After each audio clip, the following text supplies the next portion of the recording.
ప్రపంచ దేశాలన్నీ కూడా మాట్లాడుకున్నది ట్రంప్ పుతిన్ భేటీ గురించి. ఈ భేటీలో ఏం జరగబోతుందని. నేను భేటీ జరిగిపోయింది. ఈ భేటీలో తేలింది ఏంటి అసలు? నిజానికి యుద్ధం ఆగిపోతుంది అని అనుకున్నారు, దానిపై ఎటువంటి ప్రకటన చేయలేదు. మళ్ళీ త్రైపాక్షిక ఒప్పందం సమావేశం ఉంటుందని అంటున్నారు. అసలు ఏం తేలింది ఈ సమావేశం? ఇలాంటి కాంప్లెక్స్ క్వశ్చన్స్ పైన ఒక్క మీటింగ్లోనో, ఒక్క రోజులోనో, ఒక్క సిట్టింగ్లోనో తేలుతాయని ఎవరైనా అనుకుంటే పొరపాటు. సో వాస్తవంగా ట్రంప్ కూడా చాలా స్పష్టంగా అమెరికా కూడా చెప్పింది దీనిపైన ఎక్కువ ఎక్స్పెక్టేషన్స్ వద్దు, ఇది ఓన్లీ ఫస్ట్ మీటింగ్ అని. అందులో ఈ మీటింగ్లో స్టేక్ హోల్డర్స్ అయిన యుక్రెయిన్ లేదు, యూరోపియన్ దేశాలు లేవు. అందువల్ల ఏ ఒప్పందమైనా అల్టిమేట్గా ఉక్రెయిన్ అంగీకరించాలి, ఉక్రెయిన్తో పాటు యూరోపియన్ దేశాలు అంగీకరించాలి. ఎందుకంటే యూరోప్ గడ్డపైన యుద్ధం జరుగుతుంది కనుక. అందువల్ల వారి ప్రత్యక్ష భాగస్వామ్యం లేకుండా ఒప్పందాలు కుదరడం సాధ్యం కూడా కాదు. అందువల్ల ఈ ఒక్క మీటింగ్తోనే అయిపోతుంది అని ఎవరు అనుకోలేదు. కానీ ఈ మీటింగ్లో క్లియర్గా ఒక రోడ్ మ్యాప్ వరకు ముందుకెళ్తున్నామని అన్నారు. But still it is too early to say. ఎందుకే ట్రంప్ చాలా స్పష్టంగా చెప్పాడు, there is no deal unless there is deal అని. అంటే ఏదైనా ఒప్పందం కుదిరేదాకా ఏ డీల్ లేనట్టే లెక్క అని. కానీ కొన్ని సిగ్నిఫికెంట్ డెవలప్మెంట్స్ ఏంటి దాంట్లో అంటే, ఇప్పటిదాకా రష్యన్ పొజిషను, ఉక్రెయిన్ అమెరికా పొజిషన్ల మధ్య ఒక స్పష్టమైన తేడా ఉండే. ఉక్రెయిన్ అండ్ అమెరికానేమో ఇమీడియట్ సీజ్ ఫైర్, తక్షణం కాల్పుల విరమణ ఆగాలి, ఆగిన తర్వాత ఆ 1 month 2 months సీజ్ ఫైర్ అయ్యాక పర్మనెంట్ పీస్కు ప్రాసెస్ మొదలు కావాలి అని. రష్యా అందుకు అంగీకరించలేదు. రష్యా కేవలం ఒక బ్లాక్ సీ పైన సీజ్ ఫైర్కి అంగీకరించింది. అలాగే ఉక్రేనియన్ పవర్ ఇన్ఫ్రాస్ట్రక్చర్ని, ఎనర్జీ ఇన్ఫ్రాస్ట్రక్చర్ని అటాక్ చేయమని ఒప్పుకుంది తప్ప కంప్లీట్ సీజ్ ఫైర్కు రష్యా అంగీకరించలేదు. రష్యా వాదన ఏంటంటే, అసలు ఏ ఫండమెంటల్ రీజన్స్ వల్ల, ఏ మౌలిక కారణాల వల్ల యుద్ధం మొదలైందో ఆ మౌలిక కారణాలను అడ్రస్ చేస్తే తప్ప దీనికి ఒక శాశ్వతమైన దీర్ఘకాలం మనగలిగే పర్మనెంట్ అండ్ ఎండ్యూరింగ్ సొల్యూషన్ రాదు అని రష్యా వాదన. ఈ 2 వాదనల మధ్య ఇప్పుడు ట్రంప్ రష్యా వాదనకు వచ్చేసాడు. ట్రంప్ ఇవాళ లేటెస్ట్ స్టేట్మెంట్, ఇక సీజ్ ఫైర్ ఏముండదు, డైరెక్ట్ పీస్ అగ్రిమెంటే కుదుర్చుకుంటామని. సో ఇది ద ఫస్ట్ చేంజ్. అంటే రష్యన్ డిప్లొమసీలో రష్యా గెలిచింది అనడానికి మొదటి ఉదాహరణ. ఇప్పటిదాకా ట్రంప్ అండ్ ఉక్రెయిన్ మేము ముందు కాల్పుల విరమణ అంటే రష్యా ఒప్పుకోలేదు. అల్టిమేట్గా రష్యా దారికే ట్రంప్ వచ్చి, సో ట్రంప్ క్లియర్గా డైరెక్ట్ పీస్ అగ్రిమెంట్కే వెళ్తాం, ఇక సీజ్ ఫైర్ చర్చ లేదు అన్నాడు. ఇది మొదటిగా పుటిన్ డిప్లొమసీకి మొదటి విజయం. రెండవది 2022లో ఉక్రెయిన్ వార్ మొదలయ్యాక అమెరికా, పశ్చిమ దేశాలు పెద్ద ఎత్తున శాంక్షన్స్ విధించి ఆశించింది ఏంటంటే, పుటిన్ ఐసోలేట్ అయిపోతాడు వరల్డ్లో, పుటిన్ ఎవడు పట్టించుకోరు, రష్యా కంప్లీట్గా ఐసోలేట్ అవుతుంది అనుకున్నారు. కానీ వాళ్ళ అంచనాలకు భిన్నంగా రష్యా చైనా మధ్య బంధం పెరిగింది. అమెరికా, పశ్చిమ దేశాలు బెదిరించినా హెచ్చరించినా వినకుండా భారతదేశం రష్యా దగ్గర ట్రేడ్ చేస్తూనే ఉంది. నార్త్ కొరియన్ సోల్జర్లు అయితే 10,000 మంది వచ్చి బ్యాటిల్ ఫీల్డ్లో రష్యా తరఫున పోరాడారు. ఇరాన్ రష్యాకు డ్రోన్స్ ఇచ్చింది. అమెరికా మిత్ర దేశాలైన యునైటెడ్ అరబ్ ఎమిరేట్స్ లాంటి దేశాలతో కూడా రష్యాకు మంచి సంబంధాలు. ఇటీవల కూడా UAE రాజు రష్యాలో పర్యటించారు. సో ఇలా అమెరికా వెస్ట్ ఆశించిన పద్ధతిలో ట్రంప్ ఐసోలేట్ కాలే. ఇప్పుడు ఏకంగా పుటిన్కు ట్రంపే బ్రహ్మరథం పట్టాడు, రెడ్ కార్పెట్ వెల్కమ్ ఇచ్చాడు. సో ట్రంప్తో సమాన హోదా కలిగిన ప్రపంచ నాయకుడిగా ట్రంప్ ప్రజెంట్ అయ్యాడు. సో ఇప్పటిదాకా ట్రంప్ ఈజ్ అవుట్ కాస్ట్, ట్రంప్ను అందరూ చీదరించుకుంటున్నారు, సరే పుటిన్ అందరూ చీదరించుకుంటున్నారు, ఈసరించుకుంటున్నారు అనే నరేటివ్ నుంచి Putin has become the honoured guest of Donald Trump. So F-35 యుద్ధ విమానాలు, అమెరికన్ బాంబర్ ఎయిర్క్రాఫ్ట్లు స్వాగతం పలకగా ఎర్ర తివాచీ పలికి ట్రంప్ తనతో పాటు పుటిన్ ఎస్కాట్ చేసిన పద్ధతి, పుటిన్కి ఇచ్చిన గౌరవము, ఇవన్నీ చూస్తుంటే మనకు వైట్ హౌస్లో జెలెన్స్కీని అవమానించింది కూడా గుర్తొస్తుంది. President Trump and vice president తరిమి కొట్టారు జెలెన్స్కీని. సో దీనివల్ల ఇది రెండవది పుటిన్ డిప్లొమసీకి విజయం అనడానికి. పుటిన్ ఒక అమెరికా ఆశించినట్లు ఐసోలేట్ కావడం కాదు, అమెరికాతో ఈక్వల్ స్టేచర్లో స్టేజ్ పంచుకొని ఒక ఆనర్డ్ గెస్ట్గా అమెరికాకి వెళ్ళాడు. ఇది రెండవది. మూడవది ఏంటంటే అందరూ ఆశించింది ఏంటి, సో పుటిన్ ఒకవేళ పీస్ డీల్ ఒప్పుకోకపోతే ట్రంప్ వాకౌట్ చేస్తాడు. ట్రంప్ చెప్పాడు కూడా, పుటిన్ కనుక డీల్ ఒప్పుకోకపోతే ఐ జస్ట్ వాకౌట్ అని.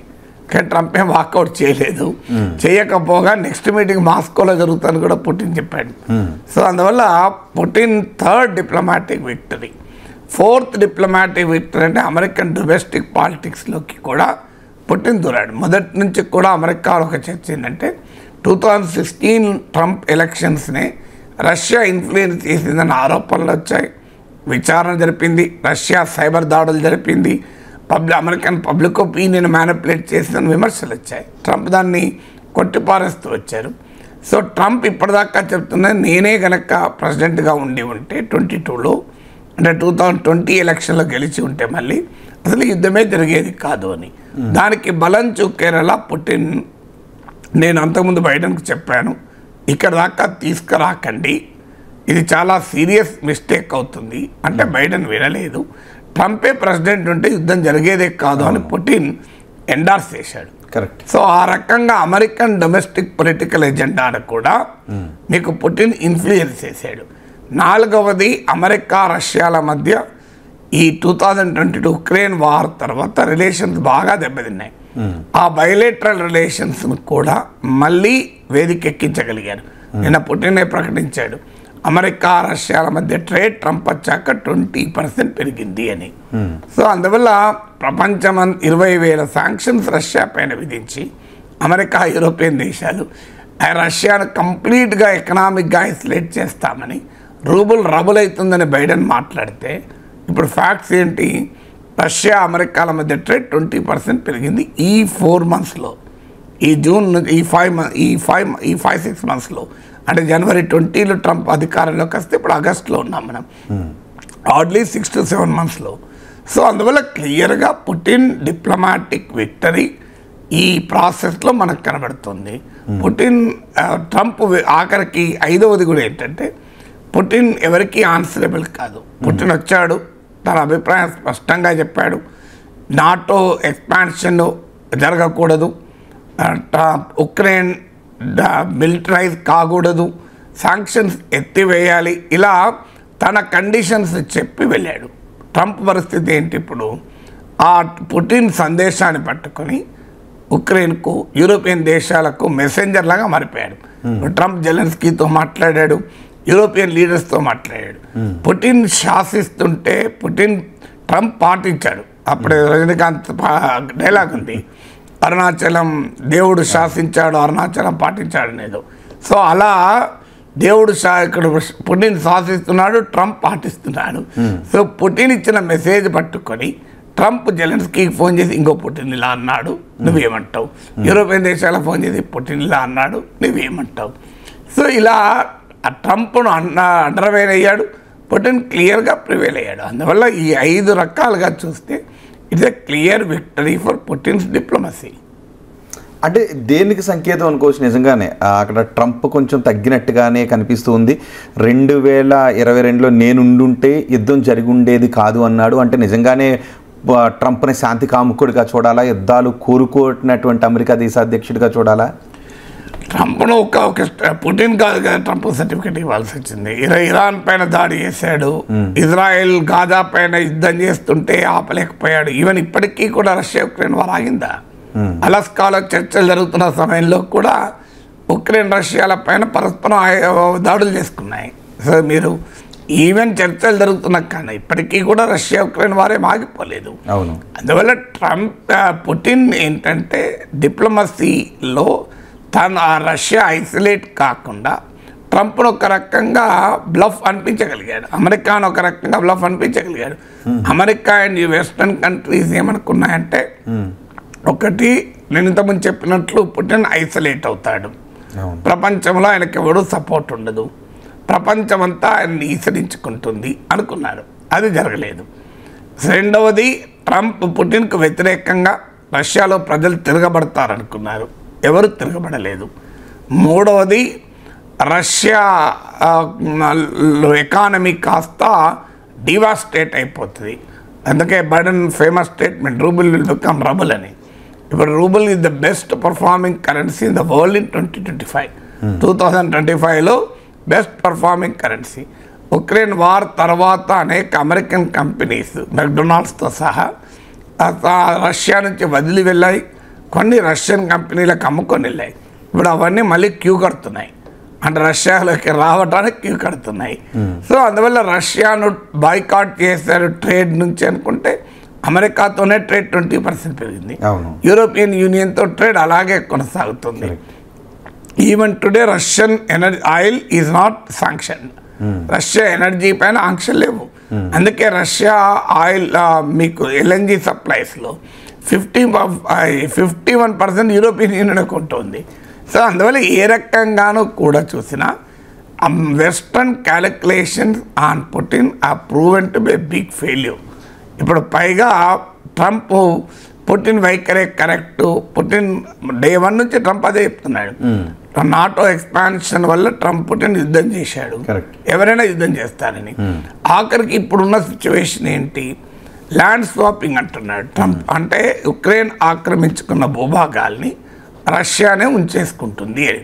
లుహాన్స్క్, డొనెస్క్, క్రిమియా, జప్రోషియా, కర్సాన్ అని ఈ ప్రాంతాలు ఇవన్నీ కూడా రష్యాకే ఉండిపోతాయని.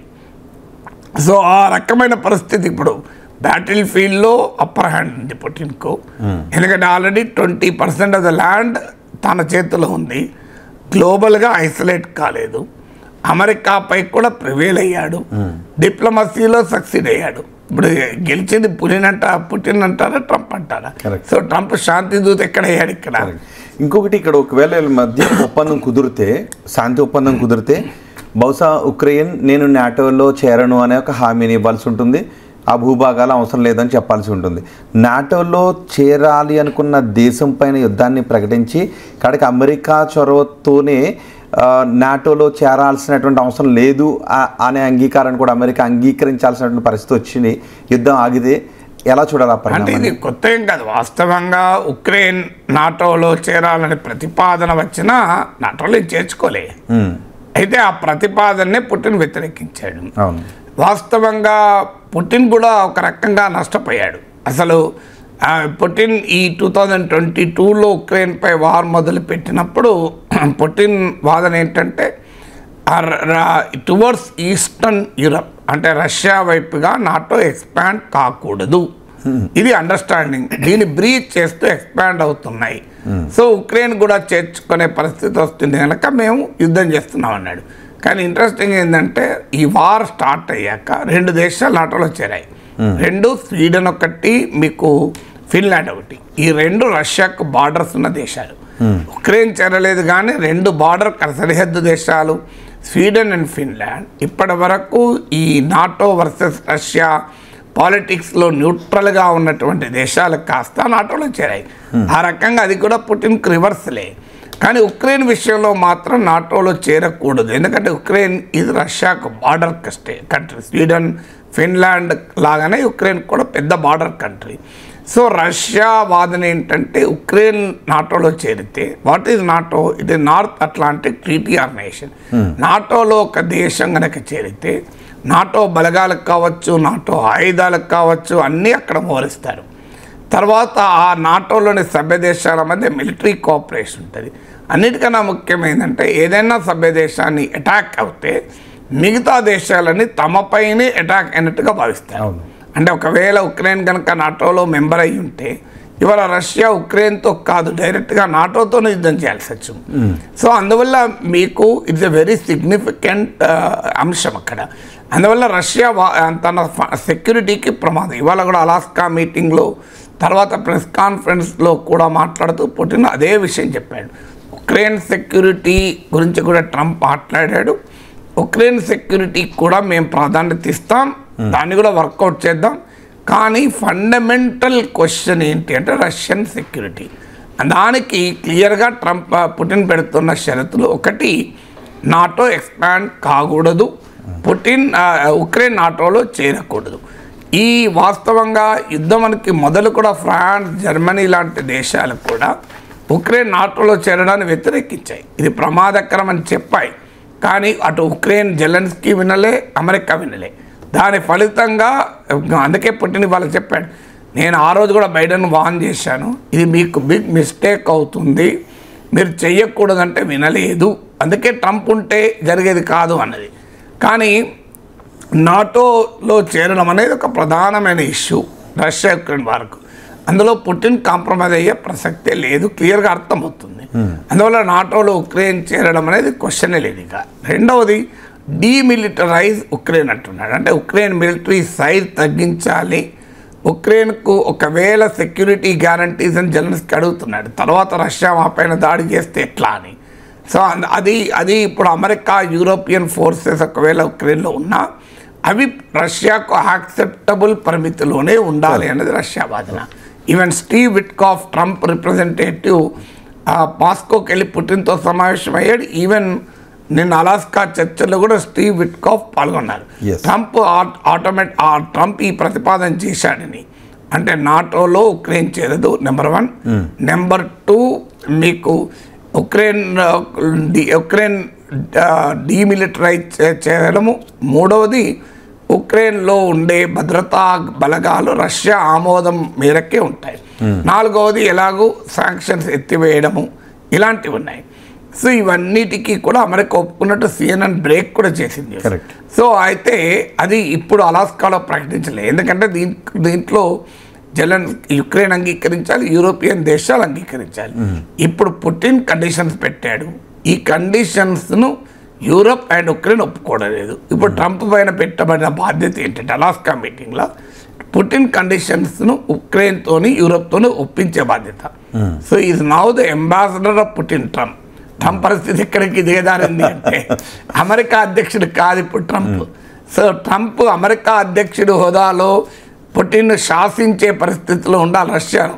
నువ్వు కనుక యుద్ధం ఆపకపోతే నీ సంగతి తేలుస్తాం అని అందరిని బెదిరిస్తున్నాడు కదా, పిచ్చి పిచ్చిగా మన దేశాన్ని అందరినీ. కానీ ఇప్పుడు ఏం చేస్తున్నాడు, పుటిన్ కండిషన్స్ పెట్టాడు. నాటోలో ఉక్రెయిన్ చేరకూడదు, condition 1. Condition 2, demilitarise Ukraine. Condition 3, sanctions ఎత్తివేయి. కండిషన్ 4, మీరు ఉక్రెయిన్కి ఒకవేళ సెక్యూరిటీ గ్యారంటీ ఇచ్చినా మా ఆమోదం మేరకే ఉండాలి. ఇలా పుటిన్ కండిషన్స్ పెడితే ఈ కండిషన్ దేన్ని ట్రంప్ అంగీకరించలేదు. ఇంకోటి 5వది ముఖ్యమైన కండిషన్ ల్యాండ్. అంటే రష్యా ఇప్పటికే ఉక్రెయిన్లోని రష్యన్ ప్రజలు, రష్యన్ భాష, రష్యన్ సంస్కృతి ప్రభావం ఎక్కువగా ఉన్న బార్డర్ రీజన్స్లో 20% ఆక్రమించుకుంది. లుహాన్స్క్, డొనెట్స్క్, జపోరోషియా, కర్సాన్ ఇలాంటి ప్రాంతాలు ఆక్రమించుకున్నది ఈ 22 వార్ తర్వాత. 2014లోనే రష్యా క్రీమియాను ఆక్రమించుకుంది. ఇప్పుడు ఆ భూభాగాలు తమ దగ్గరే ఉండిపోతాయని, అంటే ఒక రకంగా ల్యాండ్ స్వాప్. ట్రంప్ కూడా పుటిన్ చెప్పింది అంటున్నాడు, ల్యాండ్ స్వాప్ అని. అంటే రష్యా యుద్ధములో ఆక్రమించుకున్న భూభాగాలను రష్యానే ఉంచుకుంటుంది. ఒక జపోరోషియా, కర్సాన్ ప్రాంతంలో కొంత భూభాగాన్ని ఉక్రెయిన్కి ఇవ్వడం. సో ఇది కూడా ఆఖరికి ల్యాండ్ విషయంలో కూడా ట్రంప్, పుటిన్ చెప్తున్నాడు. ఇప్పుడు పుటిన్ సందేశాన్ని మోసుకొని ట్రంప్ యూరోపియన్ దేశాలకు, ఉక్రెయిన్కు బయలుదేరాడు. లేదు, పుటిన్ ఇచ్చిన మ్యాండేట్ తీసుకొని, పుటిన్ చెప్పిన కండిషన్స్ను తీసుకొని యూరోపియన్ దేశాలతో, ఉక్రెయిన్తో ఒప్పించే పని ఇవాళ ట్రంప్ చేపట్టాడు. Trump has become ambassador of Putin. Steve Witkoff Trump agent, Trump ప్రతినిధిగా మాస్కోకి వెళ్తే పుటిన్ అన్అఫీషియల్ ప్రతినిధిగా ట్రంప్ ప్రపంచం అంతా తిరిగి ఒప్పిస్తున్నాడు.